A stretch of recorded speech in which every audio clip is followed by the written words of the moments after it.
If you're looking for employment, dozens of local employers are looking for you. After a brief disappearance, warm weather is back for the weekend. We'll have the complete forecast details coming up. Coming up in sports, we're going to talk about a Thursday night football game and show you the highlights. We're also going to talk about 2 new state champions. EAN Local News starts now.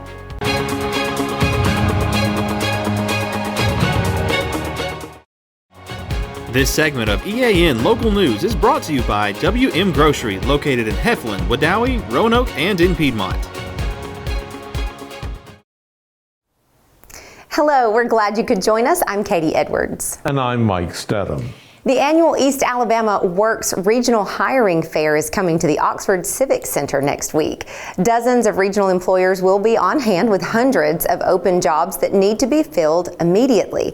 Applicants are encouraged to dress for success, bring multiple copies of their resumes, be prepared for on-site interviews, and maybe even instant job offers. The job fair will be open from 3 to 6 p.m. next Tuesday, and applicants can pre-register online at eastalabamaworks.com.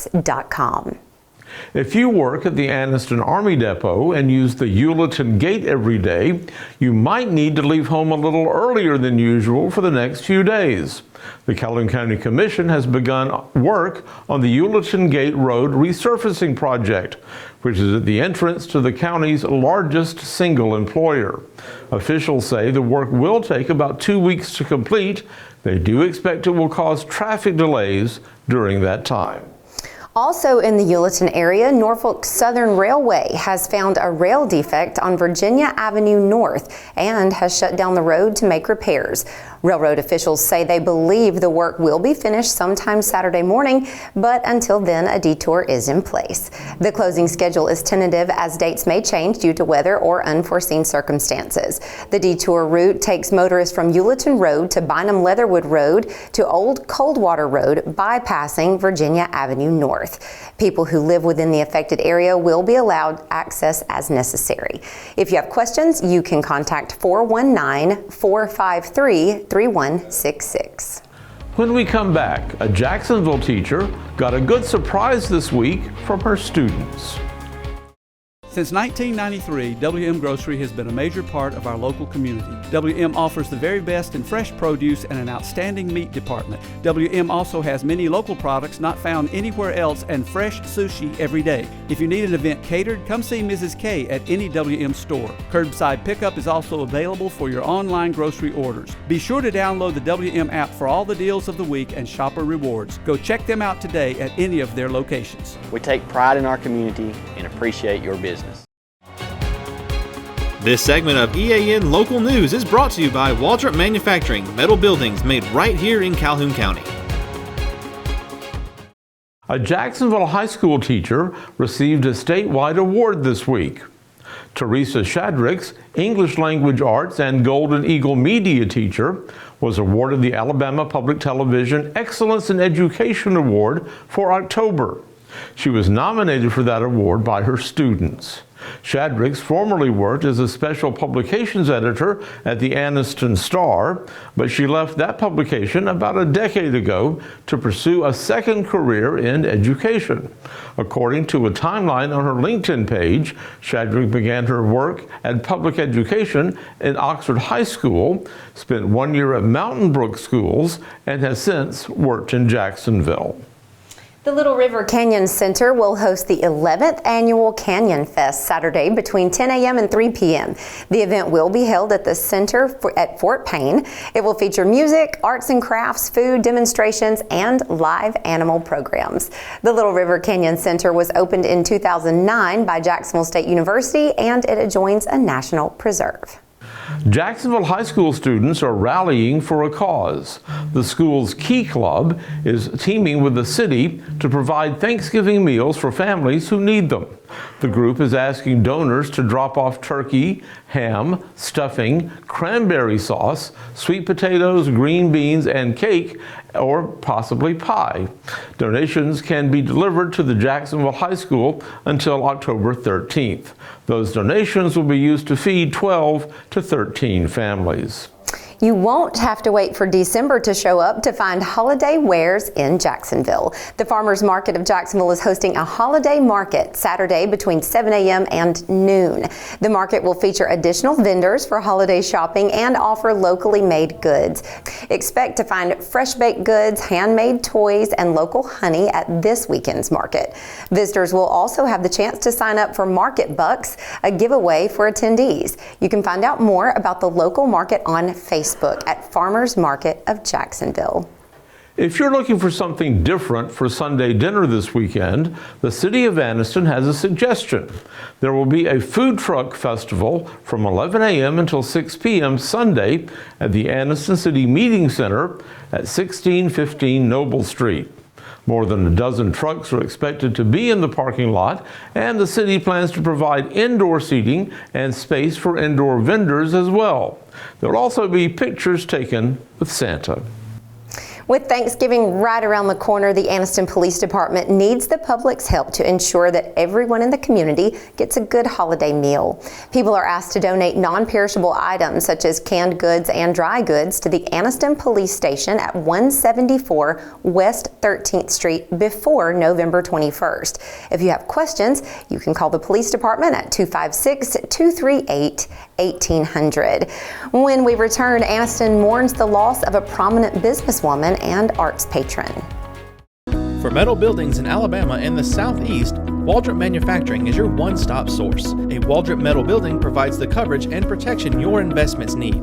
They specialize in carports, RV covers, portable buildings, and storage buildings. Stop paying rent for storage. With Waldrop's price per foot, you can actually save money by buying straight from the manufacturer. Waldrop buildings are guaranteed because Waldrop manufactures buildings with U.S. Steel right here in Calhoun County. Waldrop Manufacturing, serving the entire Southeast. Give them a call today. This segment of EAN Local News is brought to you by Oxford Lumber. Come visit any of our locations in Oxford, Jacksonville, Talladega, and Roanoke. The publisher of the Anniston Star, Josephine Ayers, died Wednesday after a long illness, according to a report printed in the newspaper. Ms. Ayers had been publisher and chair of Consolidated Publications since January 2018, when she took over those duties from her late husband, H. Brant Ayers. Aside from her work at the newspaper, Ms. Ayers is also remembered as one of the region's top patrons of the arts. She helped found the Alabama Shakespeare Festival in Anniston in the early 1970s. She was also publisher of Longleaf Style magazine and served on numerous boards and local agencies that were devoted to the community and to the arts.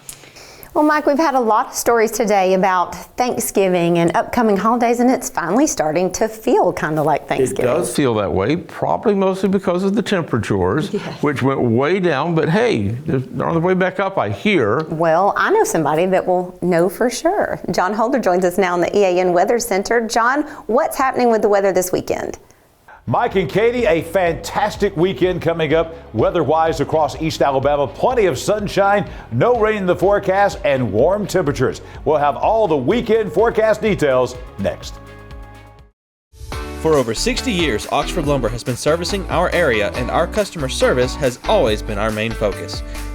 Our customer service is what sets us apart from anyone else. From the moment you enter, our highly trained staff will treat you like family. To enthusiastically provide total customer satisfaction within a positive and self-fulfilling employee relations environment. Visit us at any of our 4 locations or at oxfordlumber.com. Well, we had a cold morning this morning across East Alabama, dropping down to 36 this morning. Some folks even colder than that, but it was a very warm afternoon. Temperatures rising by more than 30 degrees, 67 for the high. Still a little bit below the average for the daytime high and way below the average for the nighttime low this morning.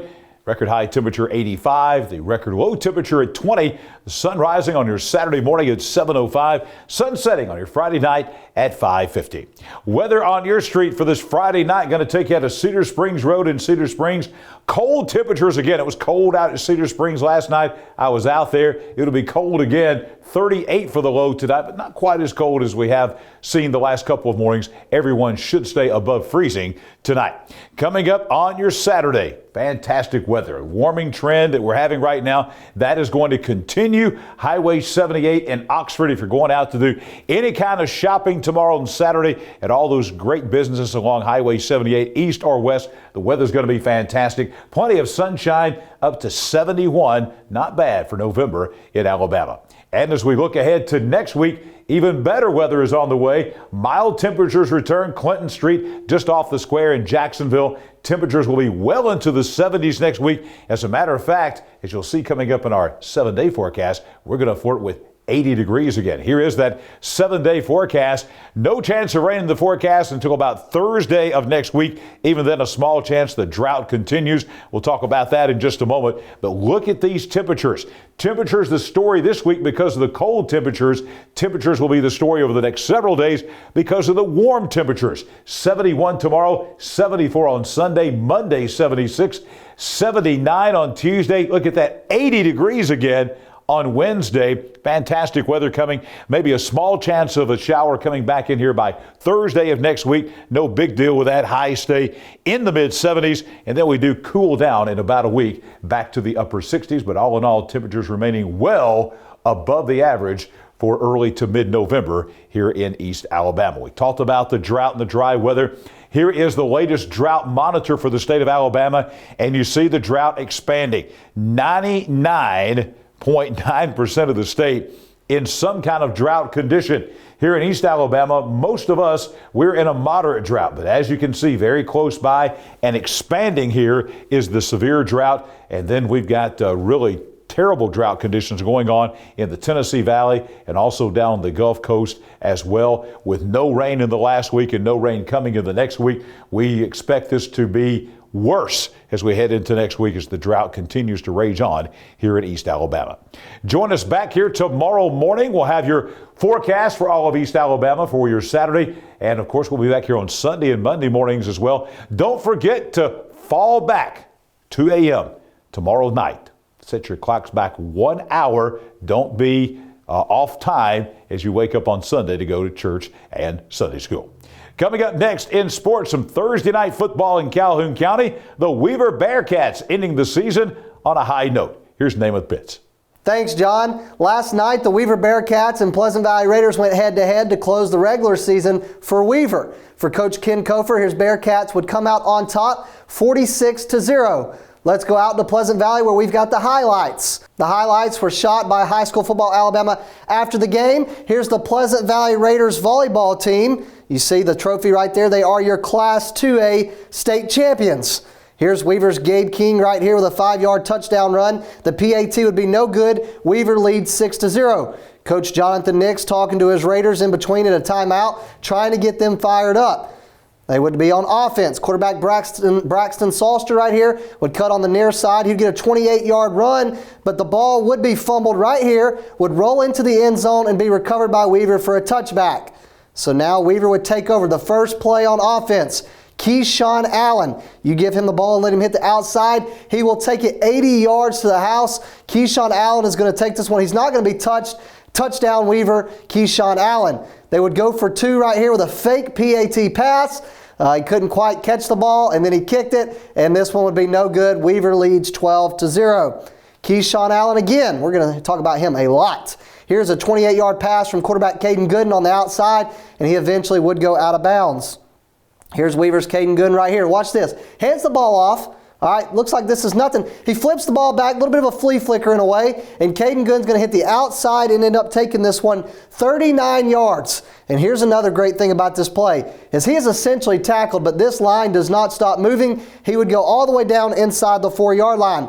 They would then hand it off to Christian Martorello, and he would take it in 4 yards for the Weaver Bearcat touchdown. 2-point conversion is no good. They lead 18-0. Pleasant Valley's Holt Bentley here with a 10-yard run to move the chains. Not going down easy. That would be first down Raiders. Weaver now back on offense, facing 4th down and 5. Caden Good would roll around to the far side, look to the near side, and he would pass would be incomplete. They would turn over on downs. Pleasant Valley gets nothing going. Weaver back on offense. Gabe King this time with a 13-yard run. And Weaver was impressive power to not go down by a lot of their players last night. But Caden Gooden in the air. Who? Nobody other than Keyshawn Allen. Touchdown, Weaver. 40 yards right there from Keyshawn Allen. He got that pass from Caden Gooden. Here's head coach Ken Kofer winning 4 games in his first season at Weaver. First time they've done that since 2018. Caden Gooden back on offense. He would find none other than Keyshawn Allen for a 17-yard reception. And the last play would be Jordan Reynolds, who would catch a 19-yard pass from Caden Gooden. Your final score would be Weaver 46, Pleasant Valley 0. Coach Ken Kofer's team would close the season with a win. For Pleasant Valley, they get ready for the state playoffs, where they will make a trip to face Pisgah. Let's look at the games for tonight. Again, last night it would be Weaver winning 46-0. Tonight at the Hill, Walter Wellborn looking for their 8th straight win as Cleveland County comes to the Hill looking to play Spuller and clinch a playoff spot. For Donahoe and Coach Jeremy Satcher, they would go on the road to face Garrett Crane and Cedar Bluff. One of those teams' season is done. Donahoe, Cedar Bluff will play in the playoffs. The big anticipated game, Mason Mims, Jim Ogles, Kedrick Fisher, Kamari Hampton, Coach Sam Adams, Clint Smith. The Oxford Yellow Jackets will go on the road to Jacksonville to face the Golden Eagles. Sylacauga, don't let the record fool you on this one. This game could be closer than expected, but the Aggies, who only have 1 win, Coach Smelly in his first season, is looking to see how they have improved from a year ago. They go on the road to the Field of Champions to face Piedmont. For Randolph County and Ranburne, it's a bit of a rivalry night. For Coach Pat Prestridge and Stephen Bailey, they will face off at Ranburne. Talladega and Sacs, 2 teams that are still looking for their first win of the season. For Talladega, there's a lot to look forward to in the future. The middle school team went from 0-8 to 8-0 this season. For Sacs and Alfonso Freeney, they've gotten better every single week, most notably holding Randolph County to 21-14 at one point and putting 30 points on Wellborn a week ago. That's 2 teams looking to finish the season with their only win. For White Plains, they need a lot of help tonight, but they can't get help without beating Westbrook Christian. Coach Steve Smith goes to White Plains. If White Plains can win and Walter Wellborn beats Cleveland County in a north side loss, then White Plains will be in the playoffs. If White Plains loses or Cleveland County wins or north side wins, then Cleveland County will be in the playoffs. You saw in the highlights, the Pleasant Valley Raiders are your Class 2A state champions in volleyball. Here is the Pleasant Valley Raiders right here. After winning the Class 2A championship, they beat Sandrock in 3 sets, a complete sweep. And for Coach Dana Bryant, her career as a head volleyball coach comes to an end, and she reached the mountain for the ending. Dana Bryant, 18 years at Pleasant Valley, and her Raiders would get revenge after losing in the state championship a year ago. They would bounce back and be the last team standing in Class 2A. Congratulations to the Pleasant Valley Raiders on winning the Class 2A state volleyball championship. Another team locally that won a state championship in volleyball was in Class 1A, and it was the Spring Garden Panthers. Here's Coach Ricky Austin and the Spring Garden Panthers after winning the Class 1A championship. And for Spring Garden, a lot of the success under Ricky Austin didn't just happen on the basketball court, but it happened on the volleyball court. And one set never defines a season, but the second set of the Class 1A volleyball state championship match only fits Spring Garden's season. The Panthers trailed 11-3, and they even trailed 24-20, and they found themselves coming all the way back to win that set. They would sweep University Charter, and Coach Ricky Austin's squad not only won a basketball championship a year ago, they have now added a volleyball championship to the case of trophies, and are probably going to add another basketball one here in the next season. So Spring Garden is a winning machine, but congratulations to Ricky Austin and the Spring Garden Panthers on winning the Class 1A state volleyball championship. That's it for EAN Local Sports. Let's go back over to Mike and Katie. Thanks for the update, Namath, and thank you for watching today. You can find us here online each weekday or on either Facebook or YouTube, and you can find us on our website, eastalabamanow.com. Just go to our video feed and watch us whenever it's convenient for you. Have a wonderful weekend, and we will see you back here on Monday for your news on your schedule.